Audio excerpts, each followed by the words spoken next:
السلام عليكم ورحمة الله وبركاته. أعوذ بالله من الشيطان الرجيم. بسم الله الرحمن الرحيم. أطيعوا الله وأطيعوا الرسول واحذروا فإن توليتم فاعلموا أنما على رسولنا البلاغ المبين. صدق الله مولانا العظيم. لا تشربوا الخمر فإنها مفتاح لكل شر.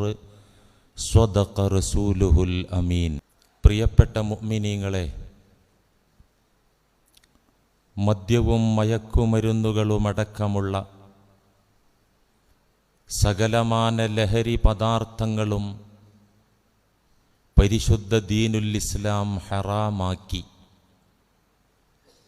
എന്തുകൊണ്ട് ഇതൊക്കെയും അല്ലാഹു നിഷിദ്ധമാക്കി? എന്തുകൊണ്ട് ലോകത്ത് സമ്പൂർണ്ണ മദ്യനിരോധനം വിശുദ്ധ ദീനുൽ ഇസ്ലാം നടപ്പിൽ വരുത്തി? എന്തുകൊണ്ടാണിത് വിലക്കിയത്?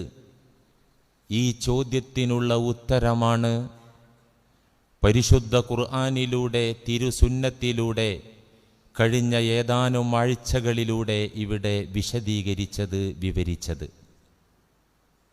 ചുരുക്കി പറഞ്ഞാൽ, ഈ ലഹരി പദാർത്ഥങ്ങളൊക്കെയും ഭൗതികവും ആത്മീയവുമായ നഷ്ടങ്ങൾ മാത്രമാണ് സമ്മാനിക്കുക.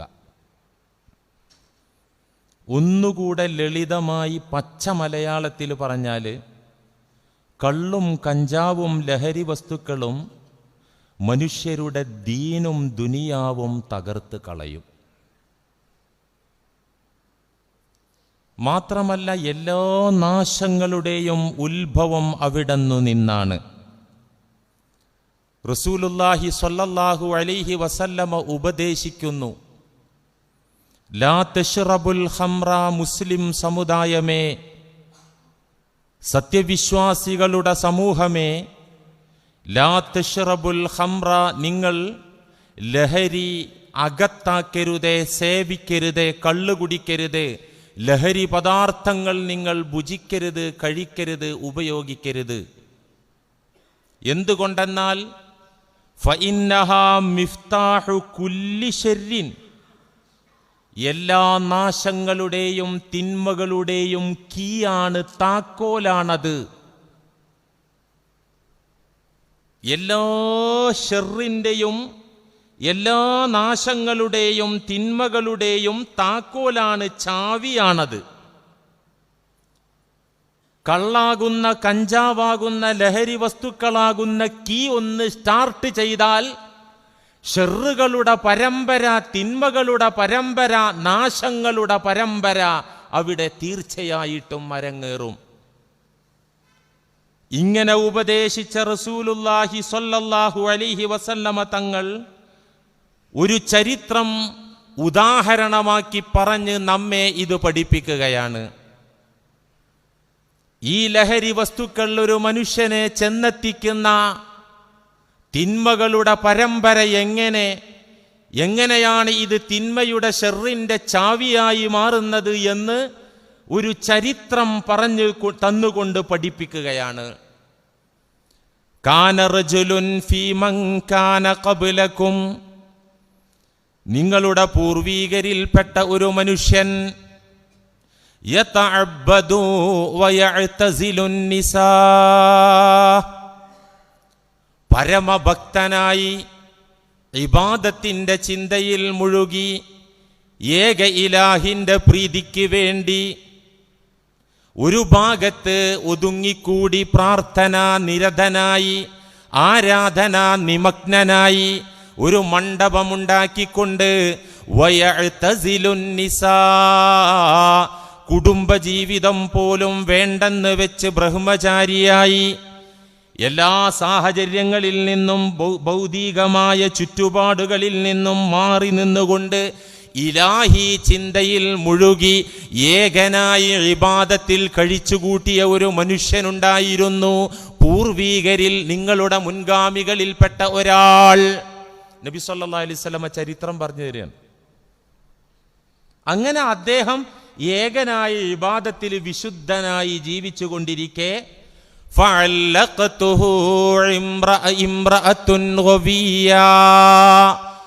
ആ നാട്ടിൽ ജീവിച്ച ഒരു തെമ്മാടി പെണ്ണിന് ഇദ്ദേഹത്തിൽ ആകർഷണം തോന്നി, താല്പര്യം തോന്നി.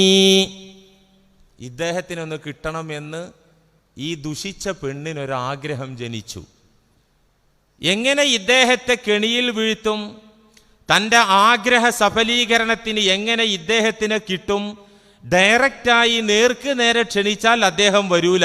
അദ്ദേഹത്തിൻ്റെ ലക്ഷ്യം ഇബാദത്താണ്, നല്ലവനായി ജീവിക്കലാണ്. അപ്പോൾ അവൾ ഒരുക്കിയ ഒരു കെണിയുണ്ട്.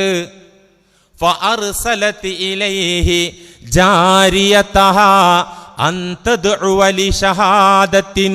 നബി സല്ലല്ലാഹു അലൈഹി വസല്ലം തങ്ങൾ ചരിത്രം വിശദീകരിക്കുന്നു.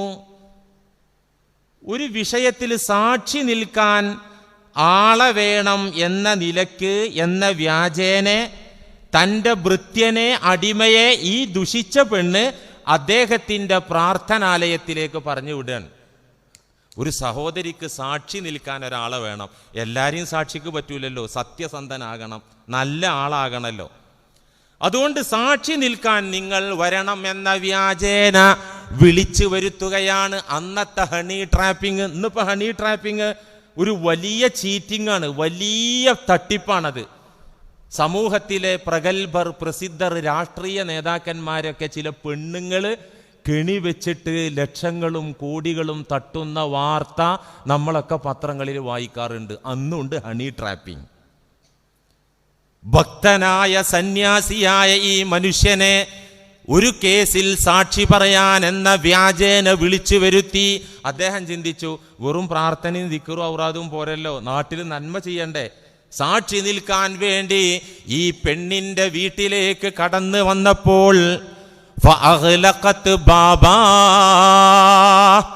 ഈ സന്യാസിയെ അകത്ത് കയറ്റിയിട്ട ദുഷിച്ച പെണ്ണ് വാതിലടച്ചു.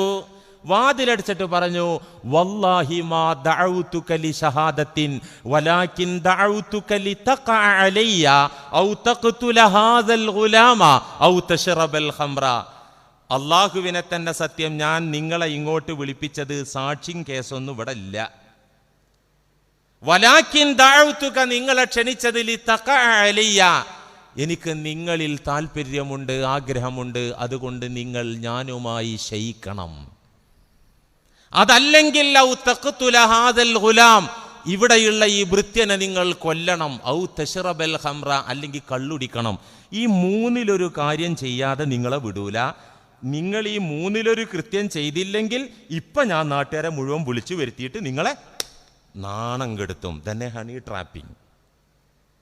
അദ്ദേഹം മനസ്സുകൊണ്ട് ആലോചിച്ചു, പടച്ചോനെ, എന്തിനാണ് ഞാൻ ഈ ഭാഗത്തേക്ക് കടന്നു വന്നത്? അല്ലാ, നല്ലൊരു ഉദ്ദേശം വെച്ച് വന്നതാ.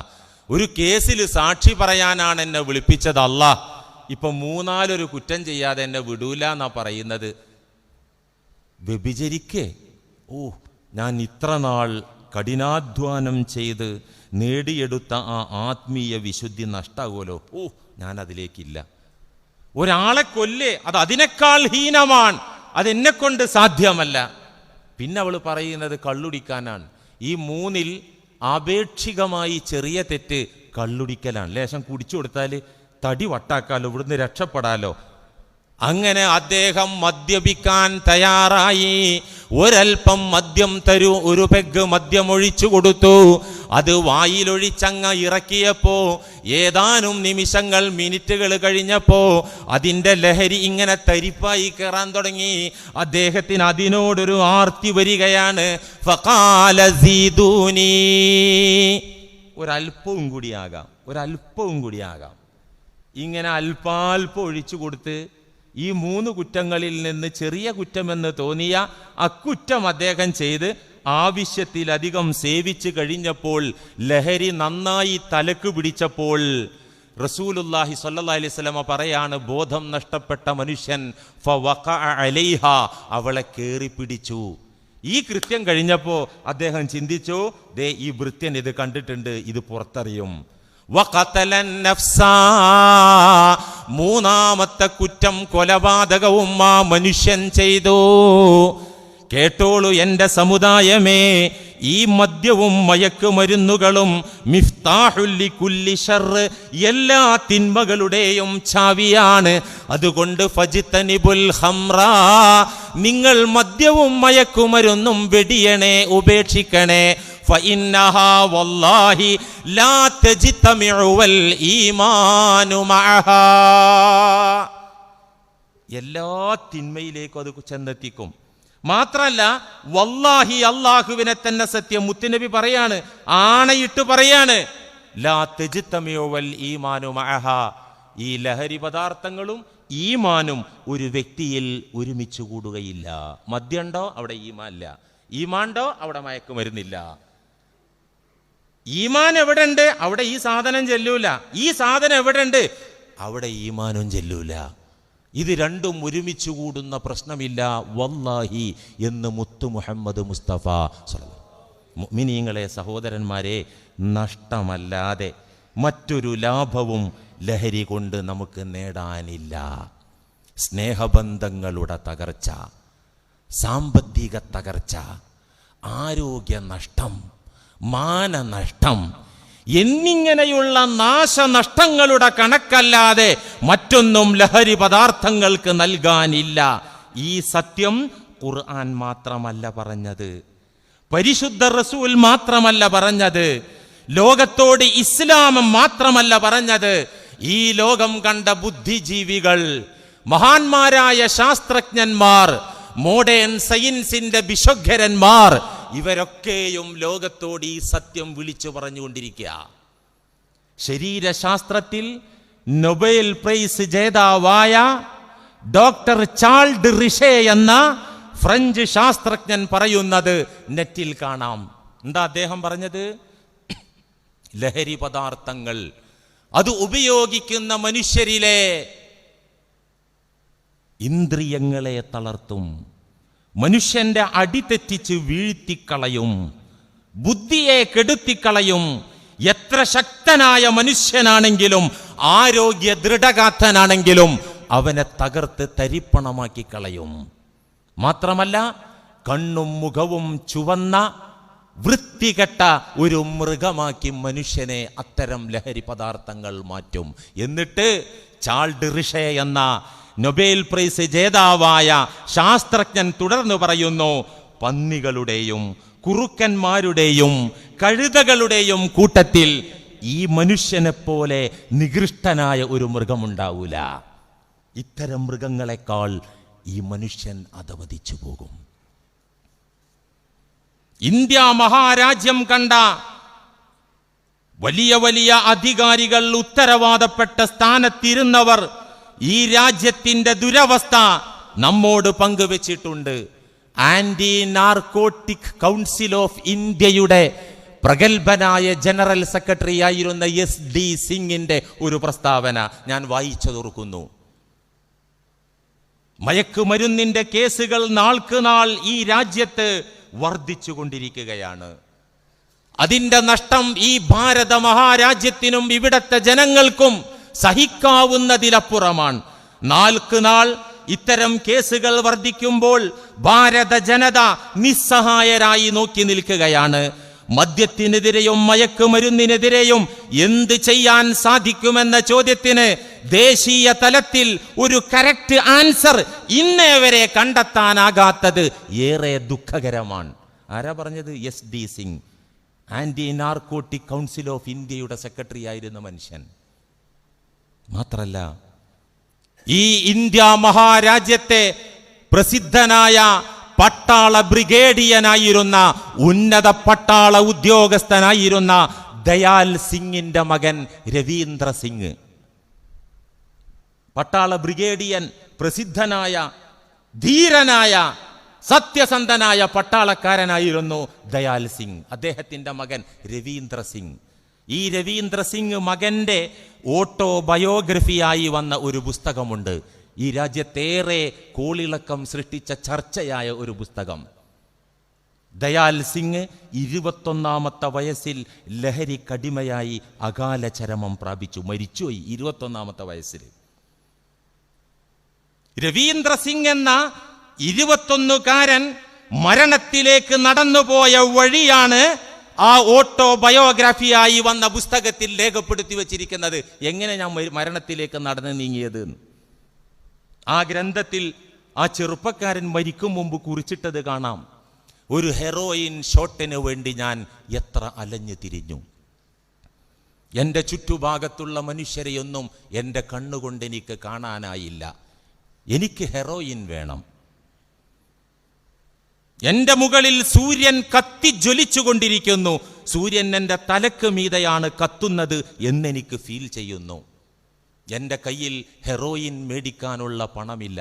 അതോർക്കുമ്പോൾ എൻ്റെ തല ഇപ്പോൾ പൊട്ടിത്തെറിക്കുമെന്ന ഒരവസ്ഥ എന്നെ അലട്ടുകയാണ്. പ്രവിശാലമായ സമുദ്രത്തിലെ വെള്ളം മുഴുവൻ കുടിച്ചാലും എൻ്റെ ദാഹത്തിന് ശമനം കിട്ടില്ല എന്നെനിക്ക് തോന്നുകയാണ്. എൻ്റെ ചാരത്തുള്ളവർ എന്നെ ഒരു ഭ്രാന്തനായി കാണുമ്പോൾ എനിക്കതൊന്നും പ്രശ്നമല്ല. ഞാൻ പ്രണയിക്കുന്നത് ഹശീഷ് രാജകുമാരിയെയാണ്. എന്നിട്ട് ഈ ചെറുപ്പക്കാരൻ പറയാൻ, പലപ്പോഴും ഞാൻ മയക്കുമരുന്ന് ബീച്ചിലിരുന്നൊക്കെ അടിക്കുമ്പോൾ സമുദ്രത്തിലെ വെള്ളം വറ്റിയതായിട്ട് എനിക്ക് തോന്നിയിട്ടുണ്ട്. ഈ സാധനം മനുഷ്യനെ എത്തിക്കുന്ന ഒരു തലമാണ് കൂട്ടരേത്. നമ്മളെ മക്കളതിൽ പോയി പെടുന്നത് നമ്മൾ സൂക്ഷിക്കന്നെ വേണം. ബീച്ചിലിരുന്ന് ഞാൻ പെത്തടീനടിച്ചപ്പോ ദേ കടല് വറ്റിയിരിക്കുന്നു എനിക്ക് തോന്നുന്നു.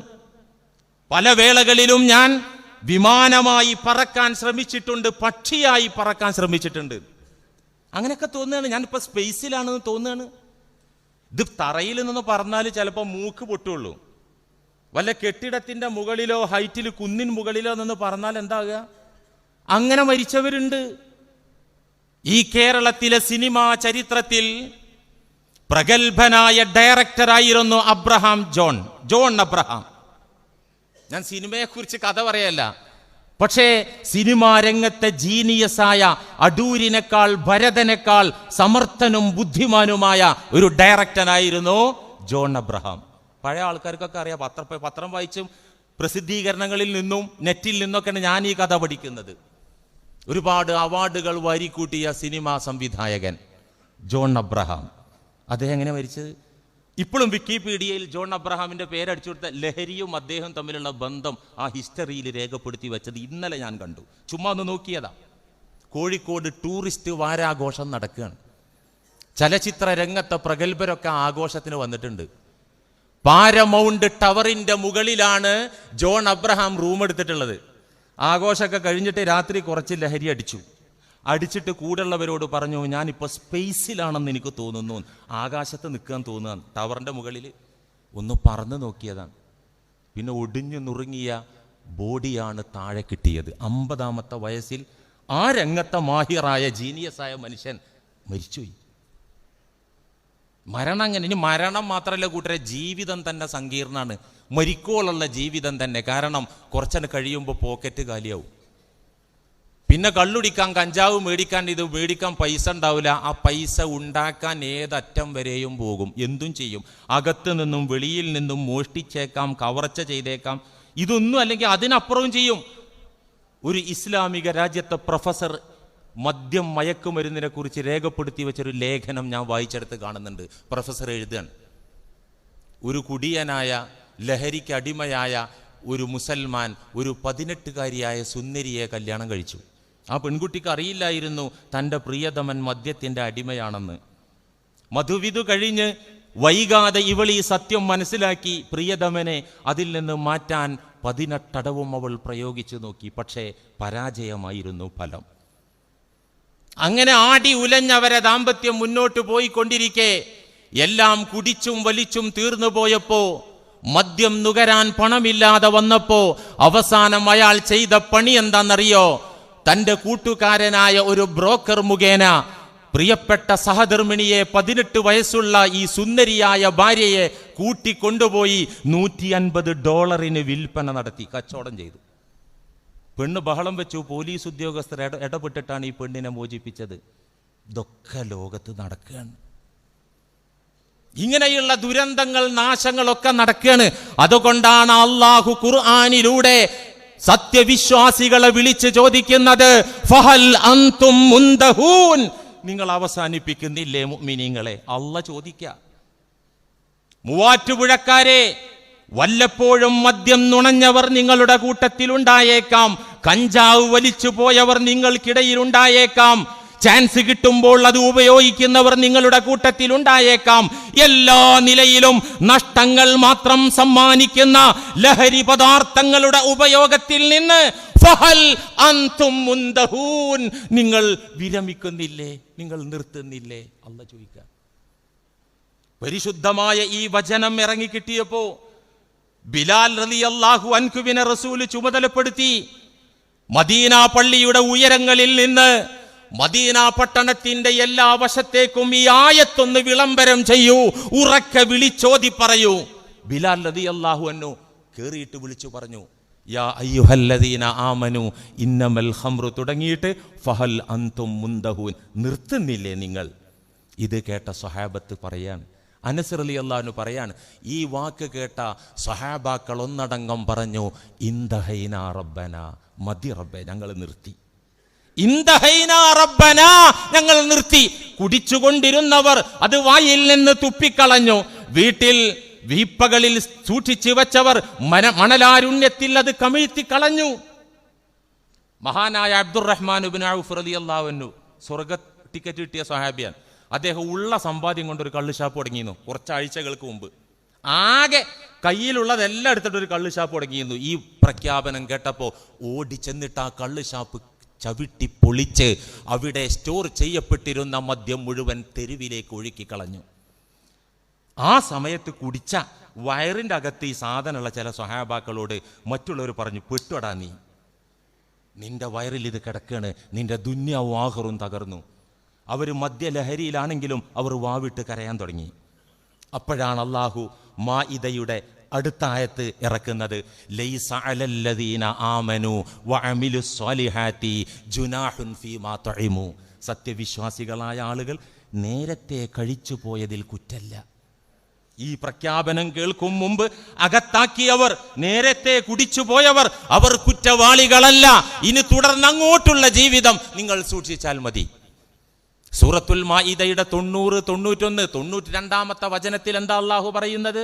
ഇതൊക്കെ കേട്ടിട്ടും മൊയ്ലേര് പറഞ്ഞോ, എന്തെങ്കിലുമൊക്കെ ഒരു വിഷയം വെള്ളിയാഴ്ച നേരം കളയാൻ വേണ്ടേ, ഞങ്ങൾ കേട്ടിരുന്നോളാം അഡ്ജസ്റ്റ് ചെയ്ത്, ഞങ്ങൾക്ക് അത്ര ഇഷ്ടമൊന്നുമില്ല, ഞങ്ങളങ്ങനെ സുഖിപ്പിച്ച് വയലറിയുന്ന ഇഷ്ടം. ഇതൊക്കെ പറഞ്ഞാൽ ഒന്നുകിൽ ഡയറക്റ്റ് ആയിട്ട് കൊള്ളൂ, അല്ലെങ്കിൽ ഇൻഡയറക്റ്റ് ആയിട്ട് കൊള്ളും. ഞങ്ങൾക്ക് അത്ര ഇഷ്ടമൊന്നുമില്ല, എന്നാലും മൊയ്ലേര് പറഞ്ഞോ, ഞങ്ങൾ മാറൂല എന്ന ആറ്റിറ്റ്യൂഡാണ് നിങ്ങൾക്കെങ്കിൽ അടുത്ത ആയത്ത് അല്ലാഹു വഅതീഉല്ലാഹ വഅതീഉർ റസൂല വഹ്ദറു, മര്യാദക്ക് അള്ളാഹുവിനെയും റസൂലിനെയും വഴിപ്പെട്ടോളൂ. എല്ലാ രംഗത്തും വഴിപ്പെടുന്നത് പോലെ നിങ്ങളുടെ അന്നപാനീയങ്ങളുടെ കേസിലും മദ്യം മയക്കുമരുന്നിൻ്റെ കാര്യത്തിലും അള്ളാഹുവിനെയും റസൂലിനെയും അനുസരിച്ചോളൂ. വഹ്ദറൂ, നിങ്ങൾ സൂക്ഷിച്ചോളൂ. ഫഇൻ തവല്ലൈതും, ഇതൊക്കെ കേട്ടിട്ടും അള്ളാഹുവിന്റെ വചനങ്ങളെ അവഗണിച്ചുകൊണ്ട് നിങ്ങൾ പോകുന്ന വഴിക്ക് നിങ്ങൾ പോവുകയാണെങ്കിൽ ഫഅലമൂ, നിങ്ങൾ അറിഞ്ഞുകൊള്ളുക, അന്നമാ അലാ റസൂലിനൽ ബലാഗുൽ മുബീൻ, നമ്മുടെ ദൂതന്റെ ഡ്യൂട്ടി വ്യക്തമായ ഉത്ബോധനം മാത്രമാണ്. മൂവാറ്റുഴക്കാരെ, ഉത്തരവാദിത്തത്തോടെ ഞാൻ നിങ്ങളോട് പറയുന്നു, എൻ്റെ ഡ്യൂട്ടി ഇത് പറഞ്ഞു തരല് മാത്രമാണ്. അള്ളാഹുവിന്റെ റസൂലിന്റെ ഡ്യൂട്ടി പറഞ്ഞു തരല് മാത്രമാണ്. അള്ളാഹ് പറയാൻ, ഇത് പറഞ്ഞേക്ക്, ഇനി അനുസരിക്കാതെ കുടിക്കും വലിക്കും ചെയ്യുന്നവരോട് എൻ്റെ ഡ്യൂട്ടി ഇത് പറഞ്ഞു തരല. നിങ്ങൾക്ക് പറ്റൂല, അനുസരിക്കൂല, ബാക്കി അള്ളാന്റെ അടുത്ത് നിന്ന് കിട്ടിക്കോളും, ഇവിടുന്നും കിട്ടിക്കോളും. ഭീഷണി മാത്രല്ല, ഇത് താക്കീതാണ്, ഇത് മുന്നറിയിപ്പാൻ. മുഅ്മിനീങ്ങളെ, ഇതിൽ നിന്ന് രാജിയാവുകയല്ലാതെ നമ്മുടെ ദീനും ദുന്യാവും സലാമത്താകൂല. അതുകൊണ്ട് താൽക്കാലികമായ ക്ഷണികമായ ഒരു സുഖം, അത് ചൂണ്ടയിൽ കുത്തുന്ന മീനുണ്ട്, ആ ഇര കുത്തുമ്പോൾ ഒരു സുഖം, അത്രേ ഉള്ളൂ. എൻ്റെ അറിവിൽ ഒരാൾ കള്ളുകൂടി നിർത്തി. എങ്ങനെ? ഇടക്കിടക്കൊക്കെ ചാൻസ് കിട്ടുമ്പോൾ കുടിക്കായിരുന്നു. അങ്ങനെ ഒരു മഹാപണ്ഡിതൻ്റെ മുന്നിൽ ചെന്നപ്പോൾ പണ്ഡിതൻ ചോദിച്ചു, എന്തിനത് കഴിക്കുന്നത് സുഹൃത്തെ? അപ്പോൾ ആ സുഹൃത്ത് പറയാണ്, ജീവിതത്തിൽ ഇത് കഴിക്കാത്ത നിങ്ങളോട് എന്തിനാ കഴിക്കുന്നതെന്ന് പറഞ്ഞാൽ മനസ്സിലാവുമോ? അല്ല, എന്നാലും എന്തിനാ കഴിക്കണേ? ഇതിങ്ങോട്ട് കുടിച്ചാൽ നിങ്ങളെയൊക്കെ കടിച്ച് തിന്നാൻ തോന്നും ഇഷ്ടം കൊണ്ട്. ഇതാണ് കുടിച്ചാൽ ആലിമീങ്ങളെയും തങ്ങന്മാരെയൊക്കെ വരുത്തി ഇഷ്ടമായിരിക്കുന്നു. അപ്പോൾ ഈ ആലിമി ചോദിച്ചു, എന്തോരം നേരം ഉണ്ടാകുക ഇഷ്ടം? അത് കുടിക്കുന്ന സാധനത്തിൻ്റെ മേന്മ അനുസരിച്ചിരിക്കും. നല്ല സാധനമൊക്കെ ആണെങ്കിൽ വൈകുന്നേരം വരെ ഉണ്ടാവും എന്നാണ് പറഞ്ഞത്. ശരി, വൈകുന്നേരം ആയാൽ പിന്നെന്തായിരിക്കും അവസ്ഥ? പിന്നെ ചെറിയൊരു തലവേദന വരും, പിന്നെ വീണ്ടും ചാർജ് ചെയ്യണം. അപ്പോൾ ആ ഉസ്താദ് പറഞ്ഞു, എന്നോടുള്ള ഇഷ്ടം, നല്ലവരോടുള്ള ഇഷ്ടം ഇത് കുടിക്കാതെ തന്നെ ഉണ്ടായി കിട്ടണ്ടേ? കൃത്രിമമായിട്ട് ഉണ്ടായിട്ട് കാര്യമുണ്ടോ? മാത്രമല്ല ഇതുകൊണ്ട് നാശം എന്തൊക്കെ സ്നേഹത്തോടെ പറഞ്ഞു കൊടുത്തു. അവസാനം ആ മനുഷ്യൻ ആ സാധനം സമ്പൂർണ്ണമായി ഒഴിവാക്കി പരിശുദ്ധ ദീനിൻ്റെ വഴിയിൽ അടിയുറച്ച് നിന്ന് കെലിമ ഉരുവിട്ട് മരിച്ചു. എനിക്കറിയുന്ന ആളാ. മരിക്കുമ്പോൾ ഉറക്കെ ചാരത്തുള്ളവരൊക്കെ കേൾക്കും ഉച്ചത്തിൽ ലാ ഇലാഹ ഇല്ലല്ലാ എന്നും പറഞ്ഞു മരിച്ചു. നല്ല കള്ളുടിയനെയാണ്. അതുകൊണ്ട് കള്ളുടിയന്മാരാരും നിരാശപ്പെടണ്ട. നിങ്ങൾക്ക് ഞാൻ സലാമത്തിൻ്റെ പാതയാണ് പറഞ്ഞു തരുന്നത്. മുഅ്മിനീങ്ങളെ, ഈ വഴിയിൽ നമുക്ക് പോരണം. ഇതുമായി ബന്ധപ്പെട്ട ചില കാര്യങ്ങൾ കൂടി പറയാണ്ട്, പക്ഷേ സാന്ദർഭികമായി 1-2 കാര്യങ്ങൾ പറയാനുള്ളത് കൊണ്ട് ഇതിൻ്റെ ബാക്കി ഭാഗം അടുത്ത ആഴ്ച നമുക്ക് കണ്ടിന്യൂ ചെയ്യാം.